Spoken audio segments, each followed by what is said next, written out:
छोटू भैया।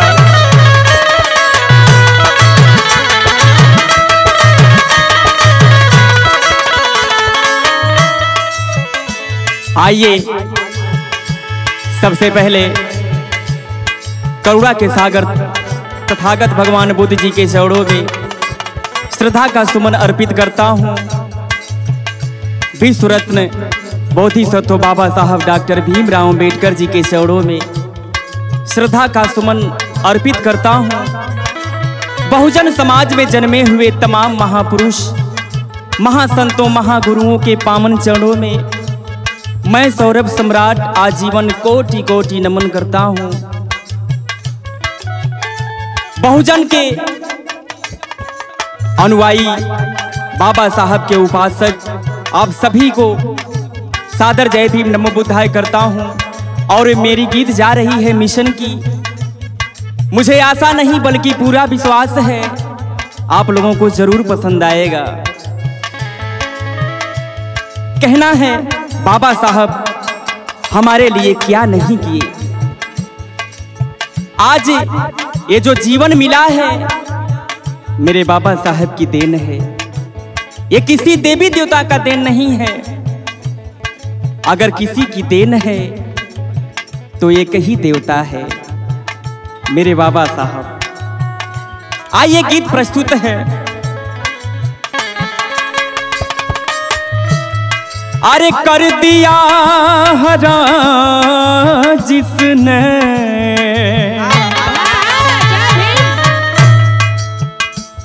अरे कर दिया हरा जिसने सींच कर चमन मेरा। कर दिया हरा जिसने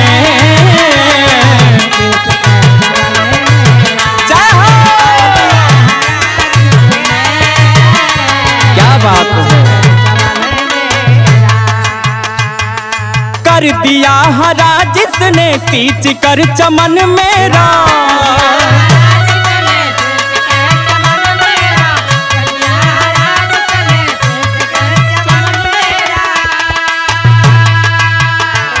अरे कर दिया हरा जिसने सींच कर चमन मेरा।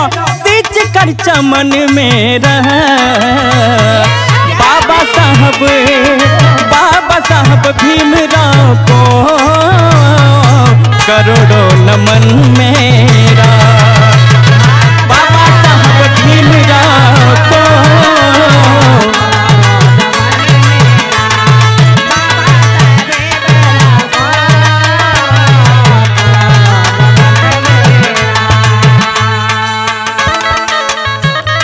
और आदरणीय परम पूजनीय परम सम्मानित मेरे श्रेष्ठ श्रीमान आदरणीय आप मेरे गुरुजी मेरे आगंतुक मेरे महोदय परम आदरणीय परम श्रद्धेय जो मिशन के बहुत ही अच्छे कलाकार हैं।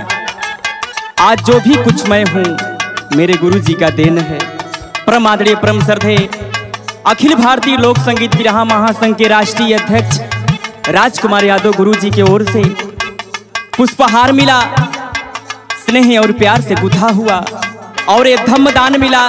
कोटि कोटि जय भीम नमो बुद्धाय साधुवाद करता हूँ और आशीर्वाद की कामना है। कहना है मेरे भीमराव जी का उपकार हो गया।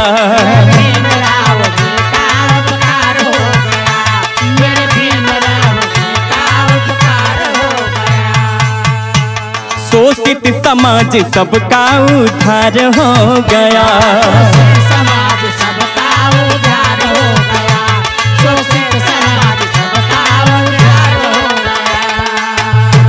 मझधार में थी नैया उस पार हो गया। जीवन में अंधकार था उजियार हो गया। जीवन में अंधकार था उजियार हो गया। जीवन में अंधकार था उजियार हो गया। बार मेरे बाबा साहब आपकी असीम अनुकंपा हो गई हम लोगों के ऊपर, पूरे मूल निवासी के ऊपर, पूरे 85 के ऊपर। आज ये जो जीवन मिल गया मेरे बाबा साहब की देन है। कहना है अरे दीनहीन दुखियों पर दीन दुखियों पर अपना निज नयन फेरा।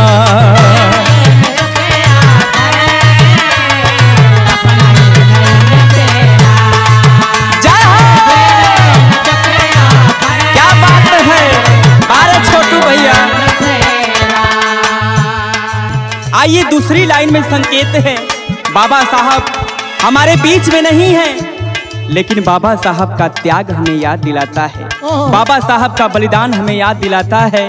बाबा साहब हम लोगों के लिए अपने 4 औलादों को कुर्बान कर दिया। इसलिए बाबा साहब इसलिए कुर्बान कर दिए कि मेरे जो 85 के लोग हैं, मेरे जो 10 करोड़ लोग हैं, मेरे बच्चे हैं, उनके लिए कोई नहीं लड़ेगा सिवाय मेरे। मैं जो करूंगा वो मैं ही करूंगा। ऐसे इंसान थे, ऐसे जीवन के इंसान थे मेरे बाबा साहब।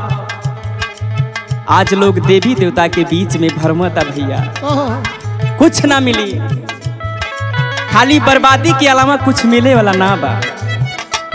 बाबा साहब ने क्या किए हमारे लिए, कहना है भीम जी हम सभी को सम्मान दे दिया।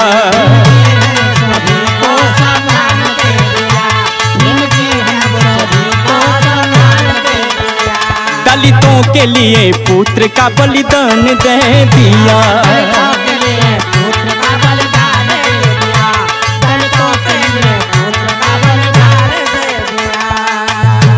भारत को एक सुंदर संविधान दे दिया, पूरे समाज को।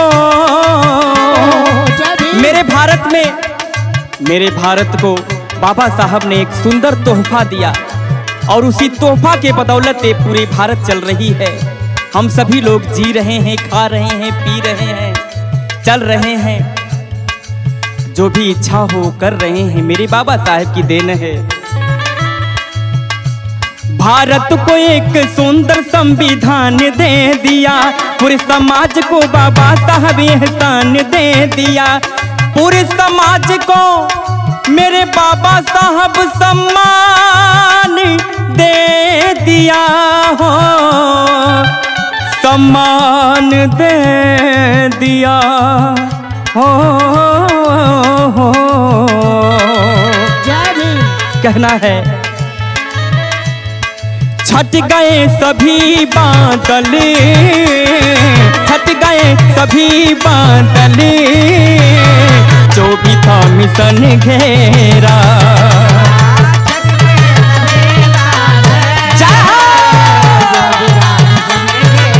अरे छोटू भैया,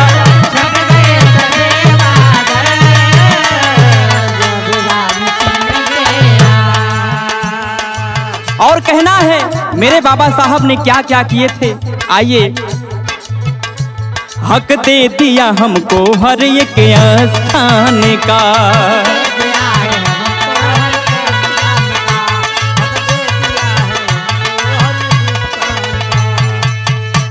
कपड़ा मकान रोटी और सम्मान का।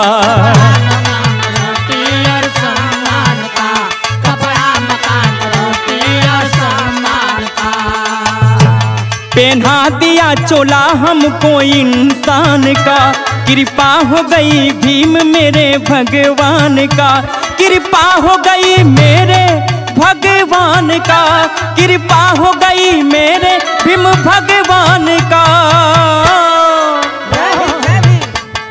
कृपा हो गई मेरे भीम भगवान का। कहना है आजीवन आजीवन गाए सौरभ, भीम जी भजन तेरा।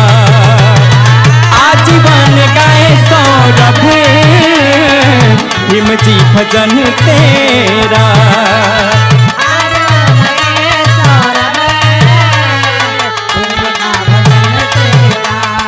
कर दिया हरा जिसने सिंच कर चमन मेरा, कर दिया हरा जिसने सिंच कर चमन मेरा।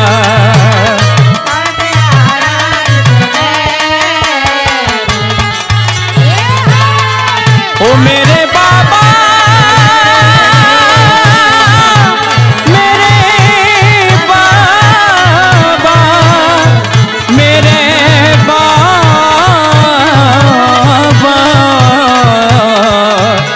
मेरे बाबा मेरे बाबा। सादर जय भीम, नमो बुद्धाय।